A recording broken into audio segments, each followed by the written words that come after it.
What's up, everybody? It's your favorite uppercuts, favorite nerd, and today we are looking at the Iron Factory Ultra Magnus. This is all known to me from Robert D, of course. He thinks the world of him. I messed with him briefly. I think pretty highly of him so far. We'll see how the transformation and stuff is as we move through it, but first, we're gonna get to accessories.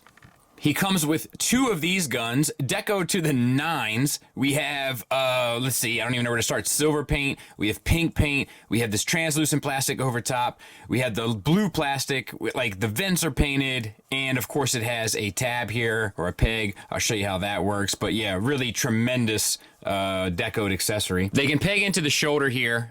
They also have the ability to kind of hinge outwards, so if you wanted to have him like at an angle and then have the gun off at an angle, sometimes it looks better than others, but you have that option because of the hinge. For vehicle mode, if you take this blue tab and flip it out, and you'll see two pegs and two holes, and it'll peg into the side of your vehicle.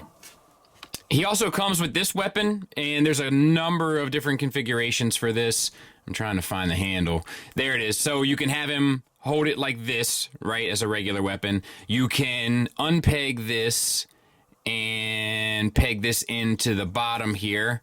That's a different configuration for the weapon. You can slide this piece out, plug this in here, and now take these bits and sort of tab them in to either side, and now he kind of has an axe. So, number of different things. He'll hold the axe just fine. That's why you slide this piece out so the fingers will fit through, and then that pegs into the palm of his hand. He'll hold the gun just fine, tabbing into the palm the same way. One thing I didn't mention that I probably should is this nice metallic blue paint and silver paint there. So yeah, great weapon. And Minimus Ambus will actually have this plug into the bottom of his arm. So that's pretty cool too, and then the barrels are painted silver. This can be stored in alt mode by plugging it into two tabs, or holes rather, that are on the feet. So you might have to take it apart a little bit, but pretty cool. The small weapon can go in alt mode of Minimus Ambus. Just open up the legs and then put this between the port in the weapon, and now he's got a little murder scooter. Speaking of Minimus Ambus, we have a very well sculpted version of him. The green paint looks great. The black and silver paint on the face looks great, as does the red eyes. The head is on a ball peg that sits into the neck, so you get a good bit down, up, and a swivel, and confused Minimus Ambus head. And it's light piped, so you can get a little bit of a glow behind it, which is nice. It picks it up fairly well. I guess like a lot of it comes from the top, but it doesn't look good. It does look a little dead without it, so that's unfortunate, but aside from that, it's one of the better ones I've seen. The green and kind of metallic paint on the torso remain the same. The torso is on a little ball peg, so you get a little bit of an ab crunch, but mainly just the swivel. The shoulders are on a hinge. The hinge is connected to a peg, so you get a universal joint basically. And then the elbow has a single ball peg, so that gets you a 90-degree bend, plus a bicep swivel, and then the fists are painted green and look good. The hips are on ball pegs. You get the full Van Damme. You get pretty much the full Monty. You get a thigh swivel at a cut joint. You get a knee on a hinge, green paint on the legs, and then the ankles tilt up, tilt down, and rock on a ball peg. So pretty well done little unit. Is that a double? It might be a double jointed knee. Let's see. Yeah, it's a double jointed knee. My apologies. So you get the full run, which is nice. So let's transform this guy. Spin the waist 180 and get the top of the vehicle up and over his head. As you do so, bring the arms, hinge them towards. There's a peg on one side and a corresponding hole on the other. So just line them up. And then you can bring it's a little bit of a tight tolerance here at the lower knee, so just, you need to hinge up and kind of bring these up. And it's kind of a little goofy, because like, it doesn't sit quite right. The feet need to come up and over, but like, I feel like the wheels don't like sit exactly where they should. Yeah, I don't know. A little strange. It feels like all of this should compact a bit more, but I'm going to mess with it a bit and see if I can clean it up. And I mean, I guess it's cool that I can't get it any tighter. It does roll, so I'm guessing this is right. You know, it's more kind of a E for effort type of deal. But I guess ultimately it's fine. It's cool that it can do it. It's very small next to Tiger Tracks. Minimus Ambus can also be stowed inside of the vehicle mode. It is a bit of a pain, and I'm not sure why you'd ever really want to, because it's a bit of a tight fit, but if you do it, and that's basically it, his gun came out, but, and then close it up, you know, and then he's in there, but now you can't see him, you know, so I don't know, I wouldn't do this. The other thing that this can do is spin the waist 180, rotate here at the hips, and then up on the knees, so that you're bringing the kind of tires up, and then rotate these back. I've already rotated these back by accident. Oops. So they were down like this, just rotate them back. Then you take Ultra Magnus, you kind of peel this bit back here, open up these two side components so that you can open this all the way up, expose those two ports there, or pegs rather, and then plug in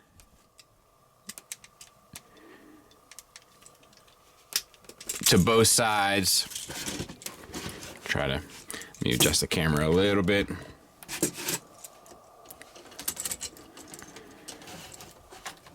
A little hard to do. There. Then just collapse the head back on, tab these two pieces in, and then you can tab, or reinsert rather, him into the middle here. And this thing, you know, and then you have Minimus Ambus, whoa, sorry. Then you have Minimus Ambus inside, which is cool enough. You know, it's cool that they included that feature. Gimmick-wise, you kind of have these pieces here on the leg, and you can angle them out. I believe for the proper robot thing, you're supposed to angle them out, and then you can open those up for, like, more weapons and such. But, like, to me, it's just, it doesn't add a whole lot to it, so I'm just going to keep them in. So let's talk about the figure. Good grief. We have silver paint on the antennas and on the crest, and then we have light piping for... Have they always... I don't feel like they used to do light piping. Why would they do it now? Stop it. Knock it off. Silver paint on the face. The head is on a ball peg. You get up to there, down to there, and confused Ultra Magnus look, as well as the swivel. Tons of color breakup between the red, the blue, the black, the silver in the background. Like little stuff like that tends to make the figure look more interesting, and this is no exception. Tampo paint on the chest and on the shoulders here, so that looks nice. The shoulders themselves are on a universal. They hinge up here. The shoulder pauldrons hinge up as well to allow for 90 degrees. Super smart stuff. It also has 360 here, and you get a butterfly joint. You have a bicep swivel. You have silver on the elbow. The elbow itself is double jointed. It takes up the whole bicep, but I think it doesn't really take away from the figure. Do you know what I mean? Then we have a wrist swivel. The wrist is on a hinge here. Then the whole wrist section here hinges as well. Once again, new stuff and smart stuff. The fingers are independently articulated on a base pin knuckle and secondary knuckle, and then the thumb is on a ball peg that comes out to a hinge and then a secondary knuckle. I have noticed that the ball pegs on the thumbs tend to pop out. This is the second one that has done it to me while messing with the figure. Third time. Third time's the charm? Let's hope so. All right, so the waist, tons of stuff going on here as well. We have the gunmetal paint, we have the red paint, we have the blue on the white, we have a waist swivel, squeaky joint, we have an ab crunch.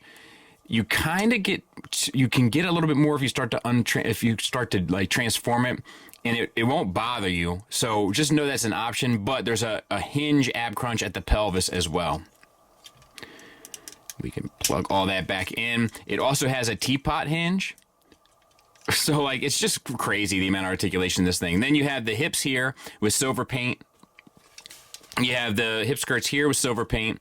You have silver and tampo paint there. The hips themselves are universals.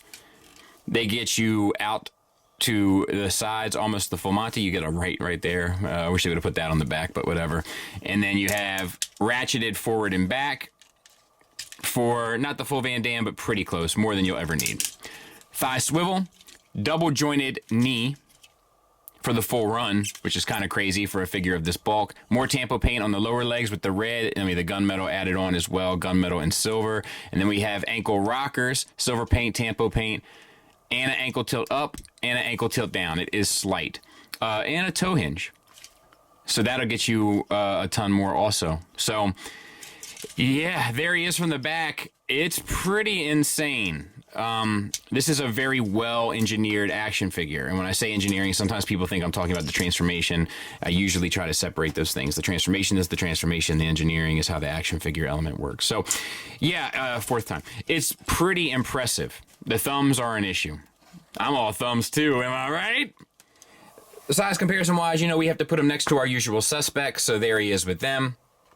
There he is with Tarn, so significantly bigger. In my head, he kind of fluctuates in the comics as to how big they make him, so to speak, but it's not wrong to me. And there he is with a Masterpiece car, so about the size of a Masterpiece car. A very big Legends figure. Let's get this guy transformed. So start with the piece that we opened to get Minimus Ambus in, and you can kind of open up all this stuff. A lot of it has to kind of slide and move out of the way. You got the front grille here. You can move that up. You have these pieces here. You can move them out. I think you can tuck this in and slide these parts of the cab around him.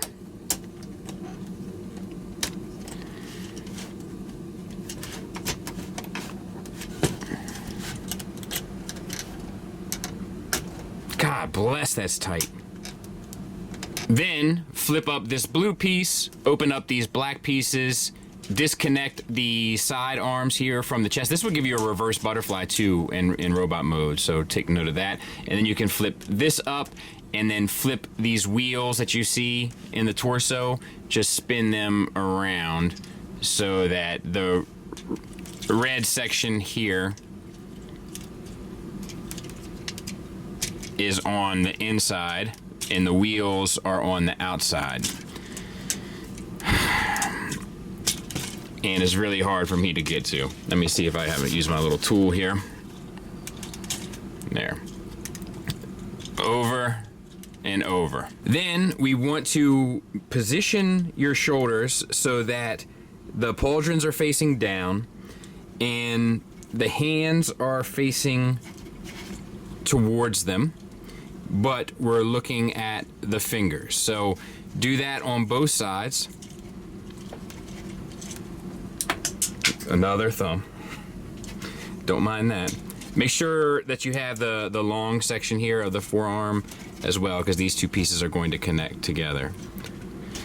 And then bring them up and over and tab them in. All right, so rotate the waist 180. And on the bottom here, you want to flip these wheels around so that they're on the bottom of the feet instead of the top. You can move the toes if you need to get access. And close that up. And then open up this flap here on both sides. And then you want to make sure that this is all in place. I guess if we can fix it later if need be. Tab the legs together, and then you're going to rotate the entire truck assembly down so that this kind of becomes the rear of the vehicle, right? So close these flaps. There's the pelvis piece that has to flip to the opposite side, and I don't know which way I like that best, but I'm not sure if it matters. And then flip these pieces and have them peg in to the top of the white flaps at the back of the legs. Then take these pieces here on the side and rotate them up and out on a double hinge. You got to make sure that you get this little clasp out so that this can lock in to the front here. Wish the stop was a little more defined on that. We're going to do the same thing on the other side. Rotate down. Bring these pieces up and out.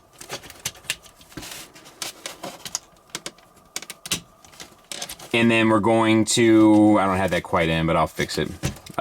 Flip these down at the back and flip your toes down if they haven't already naturally flipped down. And then the last thing you do is move the cab into position. Make sure that these two tabs go up and in to those sections there. And then you can kind of close those black parts around it and you're good to go. I'll clean it up. We'll take a look at it. And there it is. Rolls like a champ. We got rubber tires underneath. I like the little red translucent pieces in the shoulders. It looks cool. Yeah, I mean, I think it works, dude. I think it's a pretty solid little effort. The cab is, you know, well enough. I will say that, like, I keep having problems with both of these staying stuck in. I'm sure it's something that I've done, but nonetheless, you know, tolerances tend to be an issue with Iron Factory for me. Gunmetal silver there, the light silver there, all that comes through nicely. Silver accents on the black here end up coming through nicely in alt mode. I don't really have any issues with this. I think it looks good. And there it is next to Tiger Tracks. So, yeah. And there it is with like a Legends car on top of it. I don't know. I guess it kind of works-ish.